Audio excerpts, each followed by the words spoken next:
when you get one of those top 3 to 4 players, certainly it can change your franchise, and it's somebody that you want to continue to build around. It's exciting. It's exciting for our fans. On September 30th, Caitlin Clark was looking forward to a significant announcement from Indiana Fever. This was not your typical news. It has to do with Kelly Koff's return to a significant role. If you know the Fever's past, as you are aware, Koff has been a vital part of the team since 2012, making a substantial contribution to its accomplishments. The news yesterday about Kelly Koff. She's going to be leaving us to go run the Fever again. Super happy for her. She was a huge part of our front office and helping us build our team and run our team from day to day. And definitely going to. At the height of the Fever, Koff was in command, but criticism prompted her to resign in 2018. She is now returning at a certain time. When she was most needed by Caitlin Clark, Clark has been making every effort to lead the team. However, relying solely on one person cannot sustain success. So why did Christy Sides get fired so quickly? Why is Koff the perfect president for the Fever? Let's analyze it. This is more than just a ritual return. She has important responsibilities ahead of her, therefore now is the ideal time for her to return and make significant alterations. Very excited to start this new chapter in my life and new chapter in my career. Let's be honest, the Fever has been a little adrift in recent seasons, but now they have Caitlin Clark, a superstar who is actually in charge of the team. To put it briefly, Clark is the main reason the Fever is being discussed. These days, she has enough talent and charisma to attract more fans than the majority of the league's clubs. Do you require proof? On average, around 177,000 people attend the Fever's home games this season. Although it didn't end the way we wanted it to end, there was a lot of optimism. There was a lot of, enthusiasm. When you think about where they were just a year ago, that's not just amazing, it's extraordinary. From having empty seats, the Fever became the most watched team in the league. I'm not supporting other teams. To be honest, they might take notes. 3,000, 4,000 people. Now they have 17,000 people, and they sold 1,000 standing room only tickets.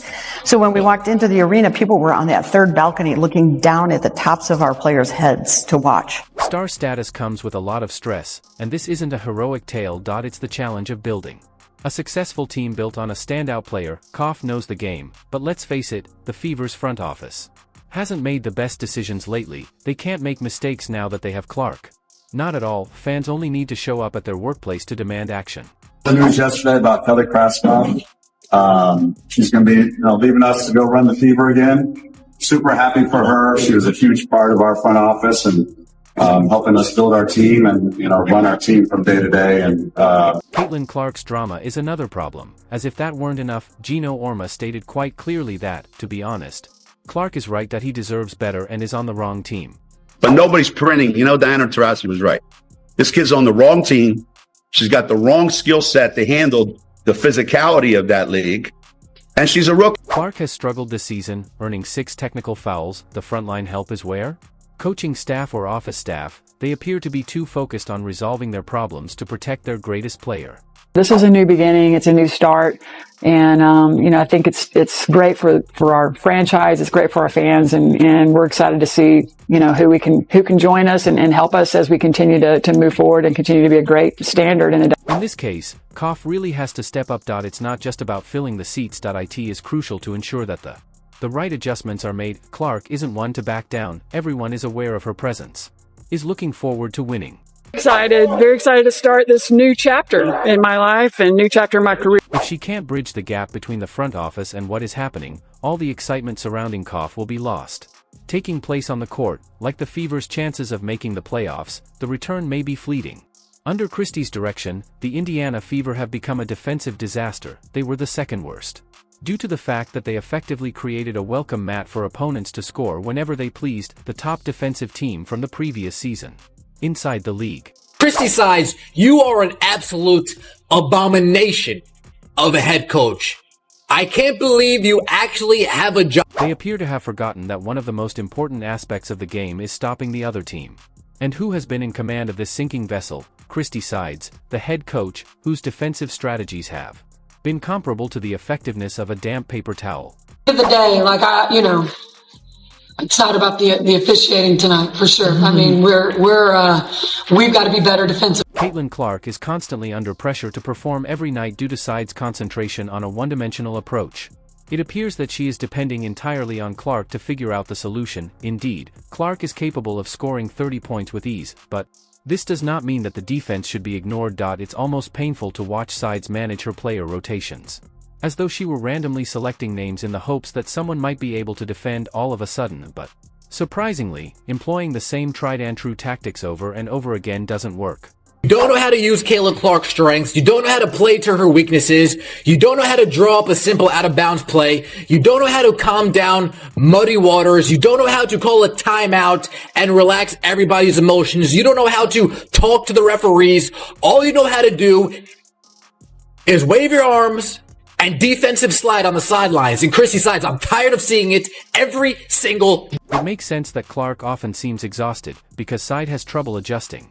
She is being put to the test during her shifts. Let's talk about the strategy now, if you can even call it that.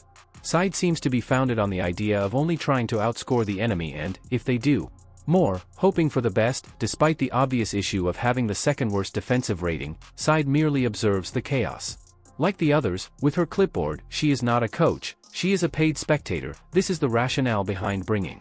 When it comes to the Fever, coughing back is a really smart move. Finally, an individual who acknowledges the larger image. Koff knows that asking for miracles and pushing too hard won't build a championship team.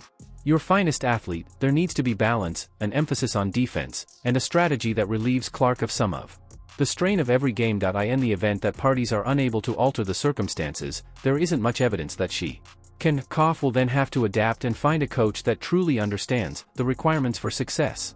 She is reportedly already interested in defensive talents like Gabby Williams from the Seattle had a Storm. Such resiliency and knowledge are desperately needed by the Fever. Strong defenders are necessary for this team, not just guys darting around in bewilderment as Clark takes full responsibility. Has done is also similar to what Tiger did in that they brought new fans to the sport. Right. So Michael Jordan energized and became a role model for all the kids. Caitlin's got that. She's brought new fans to it. But Sides has also contributed to the current state of the roster. Kelsey Mitchell will take a stroll. Has been averaging 19.2 points per game while in free agency. The Fever cannot afford to go away but if they continue to employ Sides' ineffective strategies, why would Mitchell want to stay? No one wants to join of a squad that doesn't focus on defense. Meanwhile, Nalissa Smith's position with Erica Wheeler is slowly decreasing. To put it simply, the team's highest paid player gets over $400,000 a year to sit on the bench. I'm not too worried, though. If anyone can clean up this mess, it's Koff. She gave the group a strong force, which helped them win the 2012 WNBA championship back when they were actually competitive in the early 2000s. Fans remember those peak times, especially when Koff chose Tamika Catchings and put together a team that made them formidable opponents. Clearly, everyone is hoping she has a few more tricks under her belt. Her sleeve. It is challenging to replicate that accomplishment today, though it was about finding secret treasures from the era. It's crucial that they don't ruin what they've already accomplished. If they execute their cards correctly, with a celebrity like Clark, they might truly have a shot to become relevant again. it's really hard to take in. After a few away games and all of the sellouts, Caitlin asked the WNBA if they would pay spot bonuses to the away team players. She said, Wow. we're making all this new revenue, and I would like the away team to benefit from that. Could they get a spot bonus? So that's the heart of Caitlin Clark. I mean, that's a classy, amazing person. Now let's discuss the challenges that lay ahead. The Fever haven't been playing very well lately. They were seen by other teams as an easy win until Clark arrived. It won't be altered right away. Only by bringing Koff back, she has to face a roster that has been, to put it kindly, mediocre. It's not merely advancement that's anticipated. The Fever's quick return to championship form is the aim fans are tired of hearing about. Seasons that require reconstruction. Right now, they want results. Clark is not merely a scorer, she brings the whole deal. Facilitates play. Has the ability to motivate her teammates. She truly possesses everything. Pass less and shoot more. She's an amazing passer, a wonderful shooter, but what she was building was team camaraderie of passing the ball, helping other people play a better game, and sometimes to the detriment of our own scores. And now we've figured that out. On September 30th, Caitlin Clark was looking forward to a significant announcement from Indiana Fever. This was not your typical news.